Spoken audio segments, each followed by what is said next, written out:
Hello friends, welcome back to my channel. In this video, I'm going to show you how to create an engraved tumbler using my XTOOLS1 10 watt laser. I have a video on my channel that I will link down below for you in the description box where I unbox my laser. I go over all of the different little accessories that you can use, and we go a little bit more in depth on the laser itself in that video. So like I said, I'll link that for you. In this video, we're really going to focus on just putting together a template and engraving your tumbler. So watch that video if you need a little bit more info on the laser. But to get this video started, I'm going to quickly show you the XTOOL Rotary tool, and this is what we're going to use to engrave our tumblers. So you can use this tool or accessory to engrave like Stanley tumblers or those big, 40-ounce tumblers with a handle, or you can use it to do like a 20-ounce skinny, which is what I'm going to do in this video. If you would like me to do a Stanley engraving video or a 40-ounce tumbler engraving video, let me know down below in the comments and I can definitely put one of those together for you.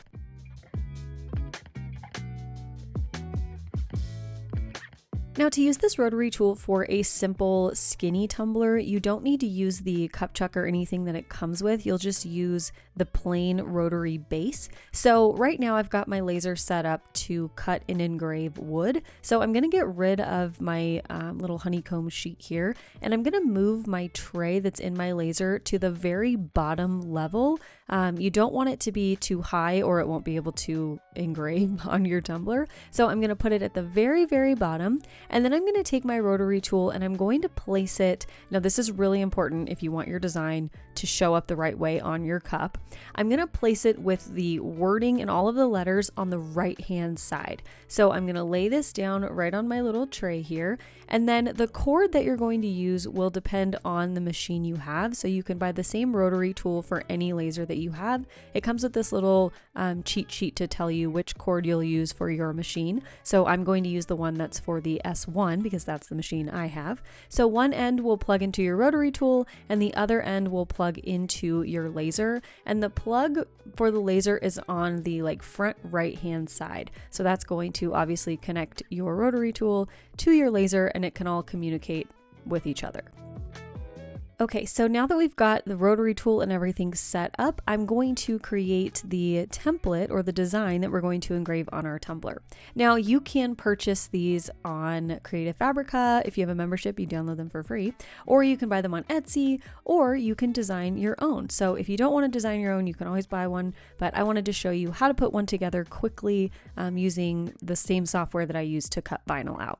So I started out by measuring my tumbler. I did the height of the tumbler and then the measurement around. So I'm going to plug those dimensions into my Silhouette Studio here. I created a shape that was the same size as my tumbler, and now I'm just bringing in all of my elements. I wanted to create just like a fun, positive, kind of happy design. So I hand lettered the quote that you see there in the middle that says positive vibes only. That's available on my Etsy shop. If I didn't tell any of you, I'm going back to Etsy to host all of my digital files. So I'll have that linked for you down below if you would like to shop any of my new digital files that I create.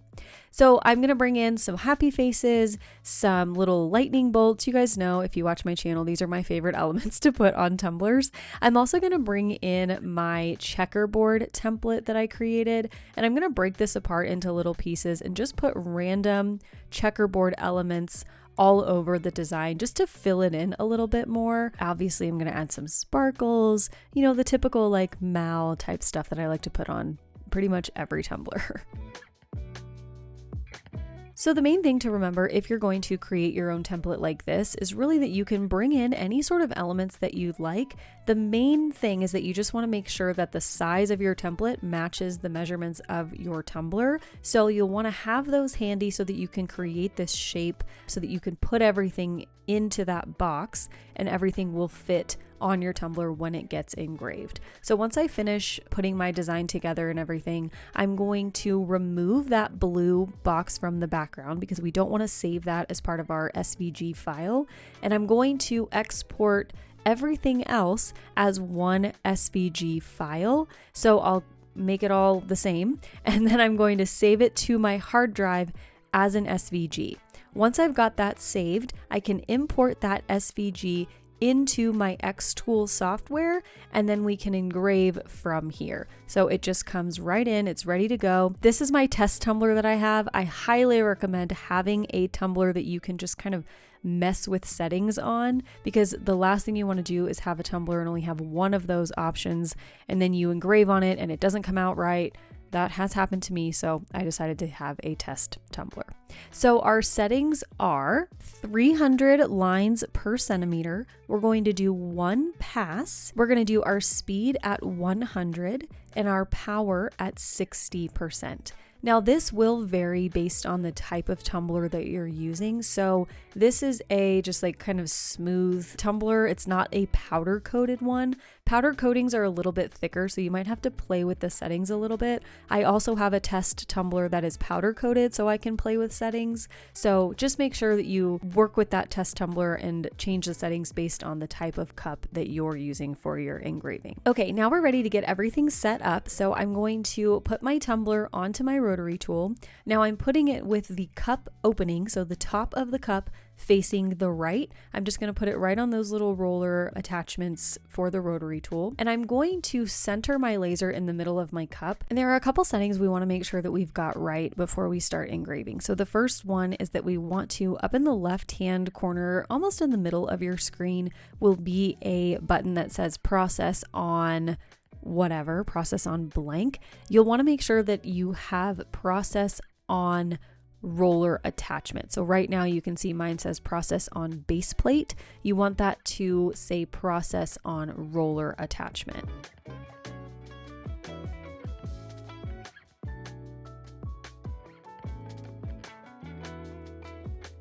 The next thing we need to do is measure our distance. So up in the right-hand corner of your screen, there's a button that says distance. So you'll hit that button, and what will happen is the laser head will drop kind of like this needle down, and it's going to determine the distance between the laser and the top of your cup so that it knows how to process in the most basic of terms. I don't know the scientific way to explain that, but that's basically what it's doing.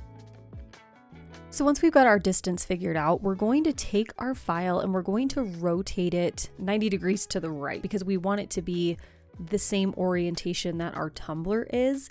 And you can see there's this little red cross on our canvas, and that is telling us where the laser head is sitting right now. So it should be in the direct middle of your tumbler, on the highest point of your cylinder, and in the direct middle of your design. So that's going to tell us that everything is pretty lined up. And the way that we can check to make sure that things are really lined up is by using the framing feature. So there's a button on the bottom right hand of your screen that will say framing. You're going to click that, and then you will hit the button on your laser to have the laser basically frame out where it's going to engrave. So you'll be able to see if the laser is going to go too far past your, like the top or bottom of your tumbler, or if it's going to go too far around. It's going to tell you, basically map out exactly where it's going to engrave, and you can make any adjustments from that point.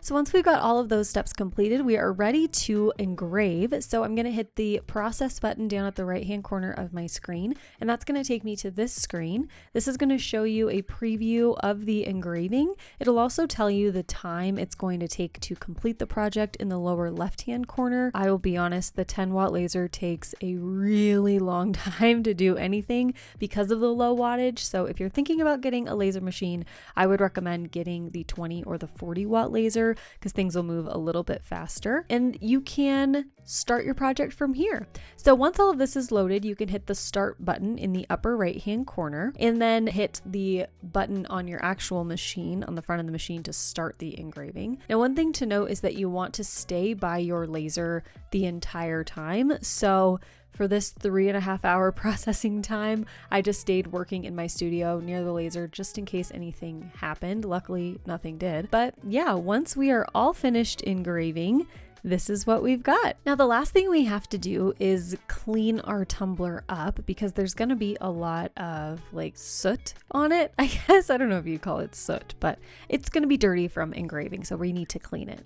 The way I like to clean my engraved tumblers is with Barkeeper's Friend, the liquid version, and a magic eraser. So I'll just put a little bit of Barkeeper's Friend on the tumbler and then scrub it down with the magic eraser and rinse it in warm water. And you'll be able to tell that the tumbler's clean because you'll see that nice clean stainless steel underneath. It won't be that like dark gray kind of gunmetal color. And you can do this a couple times if you need to. Typically just one pass with the Barkeeper's Friend is enough. I also like to finish it off with some dish soap and water just to make everything look really nice and clean, just the way like I normally wash my dishes. That's it. So once we're done cleaning the tumbler off, we are all finished with our engraving project. So it's really that easy to customize your tumblers. You can do any sorts of designs that you want. You can do corporate logos, you can do names, you can do just regular kinds of fun designs like this, and you don't need to wait days and days for your designs to be done. You just need to wait a couple hours. So if you need a quick gift idea or if you need some quick products to sell in your shop, these are a really great option, and I really hope you all enjoyed this video. I hope it was helpful for you. Please let me know your thoughts down below in the comments. Let me know if there are any other videos you'd like to see using my 10-watt S1 laser from XTOOL. This is a really fun machine to play with, and there's a ton of stuff you can do. So let me know what you want to see next. Thanks so much for watching, and I will see you in my next video. Okay, love you. Bye. Hello, friends. Thanks so much for watching this video. I want to say a huge special thank you to my elite fam, my channel members, and my subscribers. You all make this channel possible, so thank you so much for being part of the fam. If you want more exclusive content from me, you can join my elite fam at patreon.com/elitefam. You can find my tumblers and digital files on my website, madebymalstudio.com. And if you'd like to follow me on social media, you can find me on Instagram at madebymal_studio. Here's another video for you to check out, and I'll see you soon. Thanks so much for watching. Love you. Bye.